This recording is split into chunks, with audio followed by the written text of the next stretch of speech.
Assalamualaikum warahmatullahi wabarakatuh. Saya Haryono dari Universitas Terbuka Surabaya, jurusan Sistem Informasi, Fakultas Sains dan Teknologi, dengan tugas mata kuliah Keamanan Jaringan tugas 2, yaitu yang pertama praktikum penerapan firewall jenis paket filtering, dan yang kedua praktikum konfigurasi NAT overload. Di sini sesuai dengan modul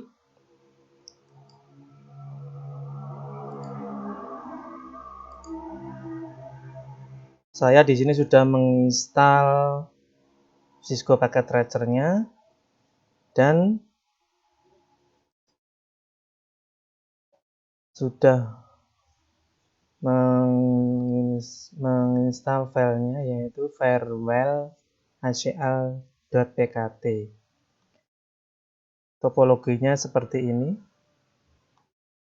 Di sini topologinya seperti ini.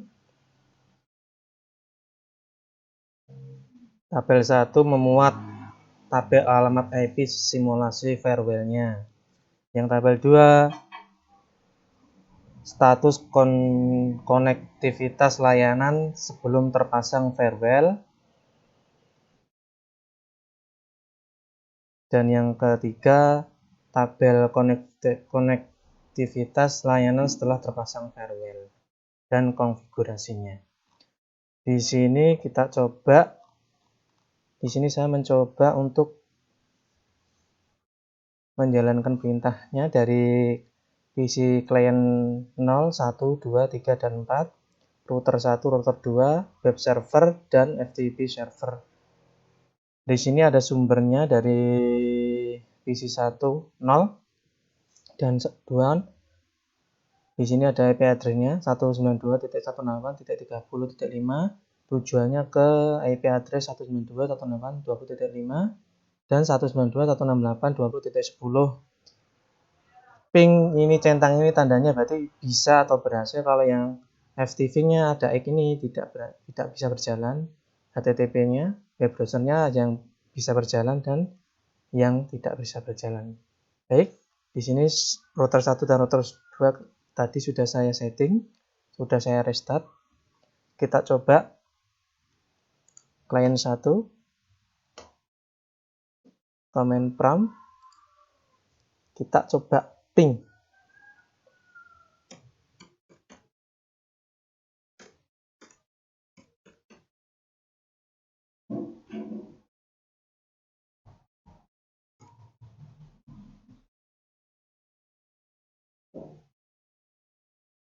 Satu 92.168.20.5 invalid.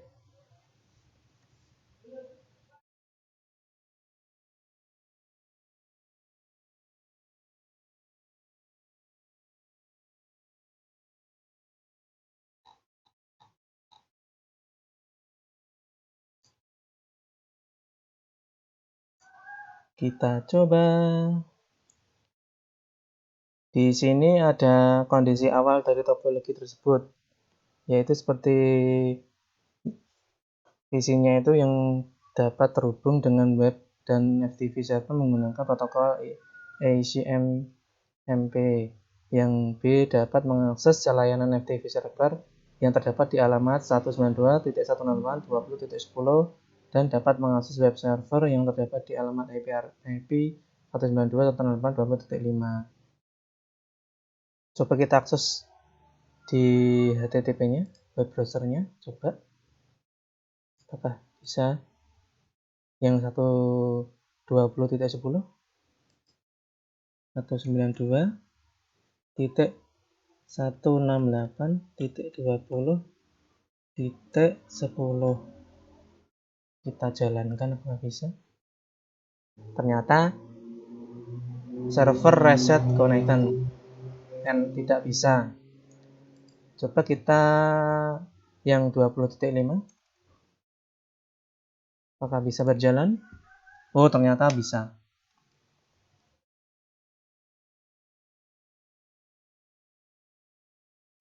Coba kita yang ini, command promptnya.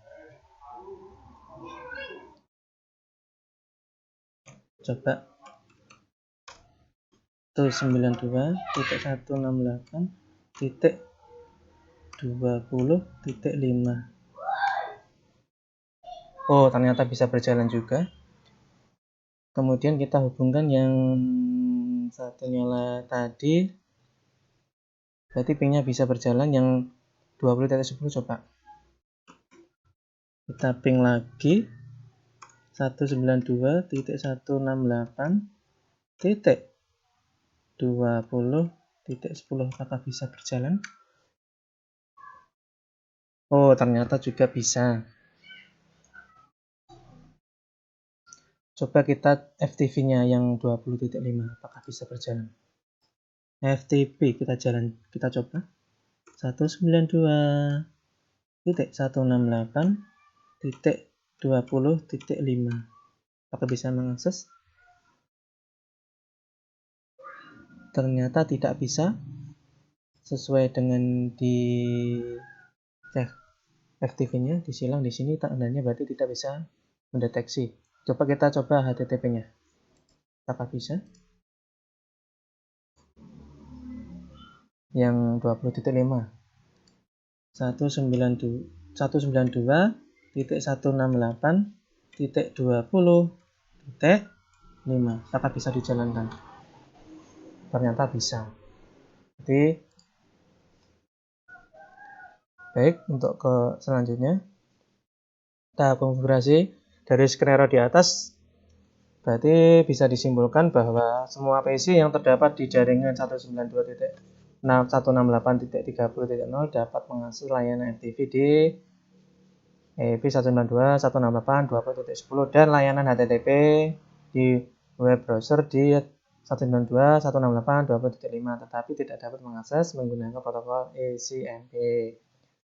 Dan yang B, PC yang beralamat 192.168.10.6 dan 192.168.10.7 dapat mengakses layanan FTP di 192.168.20.10 dan layanan HTTP di 192 serta dapat mengakses protokol ECMP pada kedua server tersebut. Yang PC yang lainnya terdapat di jaringan 192.168.10.0 hanya dapat mengakses protokol ECMP. Di sini ada tabel konektivitas layanan setelah terpasang firewall dan konfigurasinya. Coba konfigurasinya seperti ini. Kita di router 2 kita coba.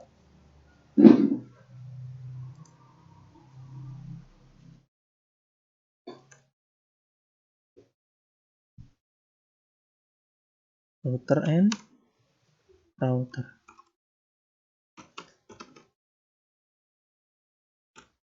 Config.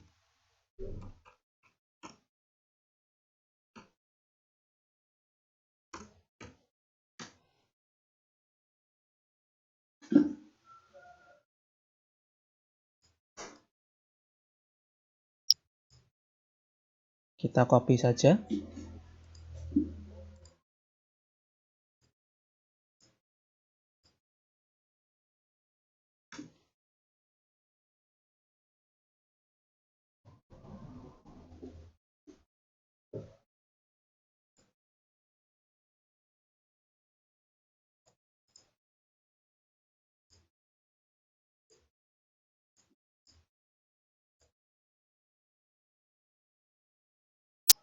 Data invalid, tidak bisa terpasang.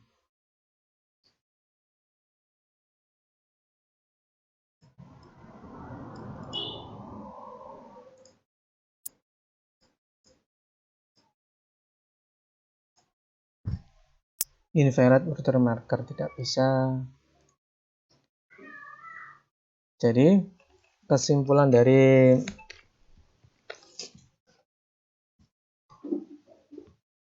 penerapan firewall jenis packet filtering itu tujuannya untuk mengontrol lalu lintas jaringan menggunakan access list. Best praktikum kedua yaitu konfigurasi NAT overload. Di sini saya juga sudah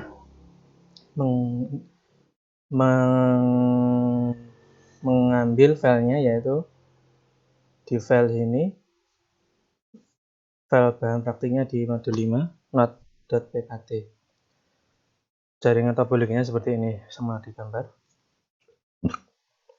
Di sini tabel 5 itu menunjukkan tabel alamat IP. Sesuai simulasi verbalnya, di sini semua udah terisi semua alamatnya.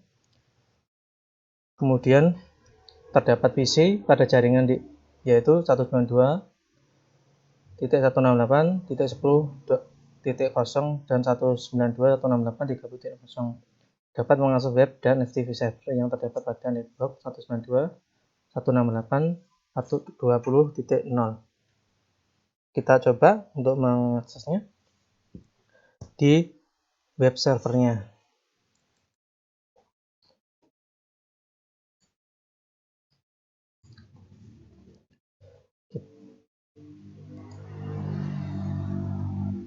Sembilan dua titik 168.168.20.5 bisa nampak. Kemudian kita coba verifikasi di command prompt-nya.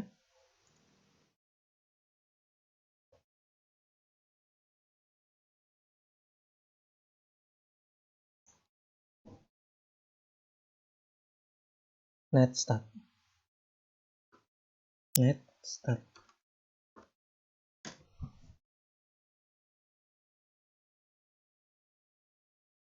Nampak juga.